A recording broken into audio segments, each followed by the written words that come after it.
Wampuliriza omulungi, nkwaniriza mu katabo kaffe bwali butamanya. Bwe twafuundikirira munnange nno Nakakaawa baali bafunyeewo enkolagana ey'omuggundu ne Lwogamata, era ono yali asobodde okubeera ng'ayitayokko n'amulabako, bw'atyo n'amusuubiza okubeera nti yali waakuddayo oluvannyuma lwa wiiki nga 2. Nkwaniriza mu kitundu kyaffe ekyokusatu eky'essuula yaffe Nakakaawa ayiga amagezi amabi. Nateekateeka okuddayo kulaba Lwoga nga wayiseewo wiiki emu. Lwe naddayo nalemako katono ne nnyinyuka nsobole okumala amangu emirimu gyange egy'awaka. Ekyemisana abaana nakibawa ku ssaawa 6:30 so nga bulijjo nakibawanga ku 8. Nze emmere n'okumpoomera teyampoomera, anti ng'omutima gunnumira kulaba ku Lwogamata. Olwajjawo endagala abaana ne mbalagira okwebaka, nze ne ntandika okwekolako. Neeyiwako pawuda ne kalifuuwa yenna gwe nasobola okufuna mu bannange, ne nsuulamu kabusuuti kange Biitu ke yagamba nti kannyumira nnyo. Mu nnaku ez'awaka waaliwo muto wange Nakayuwa eyali azze okutulabako, oyo gwe naleka akuumawo nga mulimbye nti ŋŋenda mu kiraabu y'abakyala eyali ku ludda lw'ekyalo Lwogamata gye yabeeranga. Mu kkubo namalamu eddakiika nga 10 ne ntuuka, anti natambula nga mbuukamu amabanga agamu olw'obutayagala bazze kuddaka n'asanga nga siriiwo. Lwogamata olwamala okunnyaniriza n'okumbuuza n'afumba mangu caayi ku sitoovu. Bwe yajja n'amuleeta. Yaliko keeki nnyingi n'emigaati ate nga ne bbata tabuzeeko. Ye nno caayi nanywako yenkanawa, anti nakoma ku kikopo kimu. Ku keeki nalyako kabajjo ne mmala. Bwe namala okunywa caayi munnange n'aŋŋamba nti, tugende mu kisenge gy'ensula gye tuba tunyumiza. Ko nze nti, wano tetunyumizaawo. Ko ye nti, abantu bayinza okujja wano ne beebuuza ekikuleeseewo. Ensonyi zaffe ez'obuwangwa ze zaamuŋŋambisa bwe ntyo, so nga nange nali njagala tugende mu kisenge.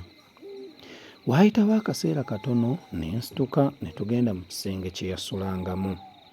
Nasangayo eccupa za bbiya 8 ze yali anteekeddeteekedde. Twatandika okunywa nga bwe tusanyuka. Neewuunya nnyo obuntubulamu n'obukugu bwa Lwogamata mu bigambo by'omu buliri. Teyagezaako kungwira ng'abasajja abamu bwe bagwira abakazi ng'enga ezigenda okubalya. Emyaka gyonna gye nali maze mu bufumbo, kasolo yali tansanyusangako mu buliri nga Lwogamata bwe yansanyusa. Bwe nnali ne Lwogamata ne nzijukira ebigambo ssengange Nambooze bye yambuulirira nga ŋŋenda okufumbirwa nti, togezanga n'oganza omusajja omulala ng'oli omwabalo. Bw'oli muganza n'akusanyusa ennyo mu buliri okusinga balo, ng'obufumbo bufudde. Twali twakanyumiza essaawa nga 2 ne ntegeeza Lwogamata nga bwe nsaana okudda eka bazaaleme kusanga nga siriiwo. Newankubadde nga munnange kye namugamba yakitegeera, naye buli lwe nasitukanga okuva mu kisenge ng'atandika okungwa mu kifuba n'okunnywegera nga bw'aŋŋamba nti, Mwattu, emboozi ye ekyannyumira, onoogenda edda, ekkubo tolitya, nzija kukuwerekera nkutuuse. Okumuvaako kwali kwevaamu buvi, kubanga nange nali saagala kuva wuwe. Ewaffe natuukayo ku 1:30 ey'ekiro. Eky'omukisa nasanga tannadda kubanga lwali lwa 6.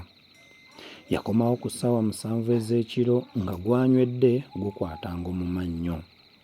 Bwe namukulisa gye yali ava teyasobola kunnyanukula bulungi kubanga olulimi yali alinnyamu lulinnye. Byonna bye nakola olw'eggulo olwo teyabimanya. Ku ekyo kwe nasinziira okulowooza nti bulijjo nzija kufunanga ebiseera mu ngeri eyo oba mu ngeri endala nsanyukeko ne Lwogamata. Mu myezi 3 egyaddirira Lwogamata yampeeramu siringisi 600 n'ebirabo ebirala bingi. Ebirabo ebingi bwe bityo nabyo byanyongera okumwagala ennyo n'okulekayo okweguyanga baze. Bwe ntyo bwe natandika omukwano ogwavaamu bye ŋŋenda okukunyumiza mu ssuula eddirira eno. Nkwaniriza mu ssuula yaffe ey'18 twawukana ne Kasolo. Munnange gw'asoma bino nedda, munnange gw'awuliriza bino kankubuulire okkirize oba ompakanye. Ku nsi kuno teri muntu ali mu ssanyu erituukiridde ate nga lya lubeerera. Essanyu litera kukoma ku kulyegomba. Bw'oyegomba obugagga n'obutuukako ng'ate otandika okweraliikirira ababbi n'ab'obuggya ababuttakwagaliza. Oluusi bw'oba weebase n'owulira obuwundo nga bukuba ku madirisa owawamuka mu tulo ng'olowooza nti ababbi bakuyingiridde. Obugagga bw'oba wabufuna mu makubo makyamu, buli kiseera oba weeraliikirira nti gavumenti ekuwenja ekukwate oba nti abantu be wabba bakunoonya okukukwata oba okukukolako eby'obukambwe. Bw'oba omugagga nga buli kiseera abakazi owasa banobye era oba mu kweraliikirira babbaabwe. Bw'oba omugagga bifeekeera naye ng'omukono ogumu tolina oba nga tova mu malwaliro era oba weesiima. Ye bw'oba naggagga naye ng'abaana bo bakwagaliza kufa bagabane ebintu byo, olwo oba mu ddembe. Bw'oba n'omukazi oba abakazi nga bakwagalako bibyo byokka, olwo oba weesiima. Okugamba nti omwavu yeesiima nakwo kuba kuduulira baavu. Kale kiki ekyesiimisa omwavu? Okuluma ekikonde n'okusabiriza? Twandigambye nti abagezi beesiima naye nabo bawalanibwa ababakwatirwa obuggya. Kale yeesiima ku nsi y'ani? Mpozi omusiru n'omulalu, kubanga bo tebaba na bye beeraliikiriza olw'obutasobola kwawula kirungi na kibi. Okusuubira okwesiima nga nfunye omusajja ow'ebweru anjagala bwali butamanya.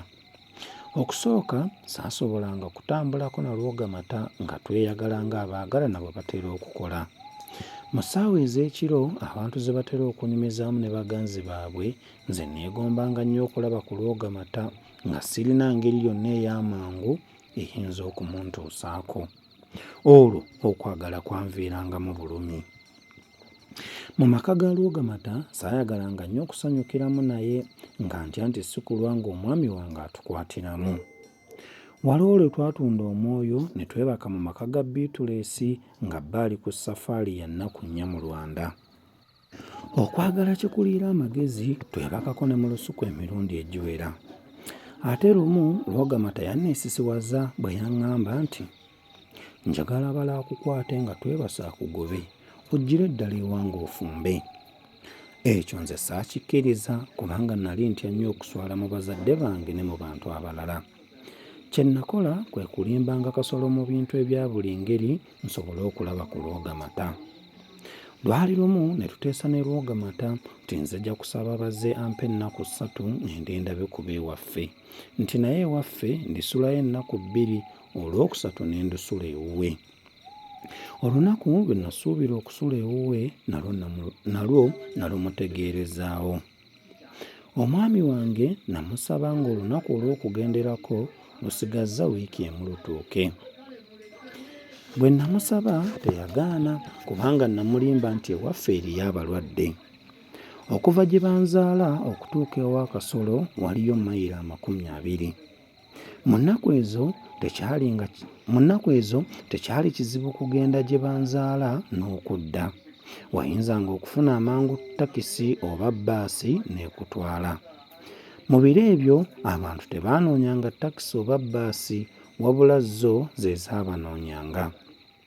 Abasaabaze abamu zaabatambuzangako ebitundu ku ŋŋendo zaabwe ate ne zibazza gye zaabajje olw'obutawera mu bbaasi oba mu takisi. Bazze bwe yamala okunzikiriza okugendako ewaffe ne ndaba omusunda mata eyatuwanga amata ate nga n'ewalwoga agagabayo ne musaba ntwalireyo akabaluwa. Namugamba nti tulina emmwanyi ze twagala okuguza omwami oyo, kyenvudde muwandiikira atutegeeza ebiseera by'anajjiramu okuzigula asange nga tuziteeseteese bulungi. Musundamata Bolagi Namutimba yamusikiriza bulungi akabaluwa n'akatwala nga talina na kirowoozo kya kwagala kumanya bikalimu. Nakajingajinga bwe nti, ompuliriza omulungi, nzikiriza olwakadde tujja kusinziira awo tweyongereyo okumanya biki ebyaddirira. Akuume atakuumira mpeera.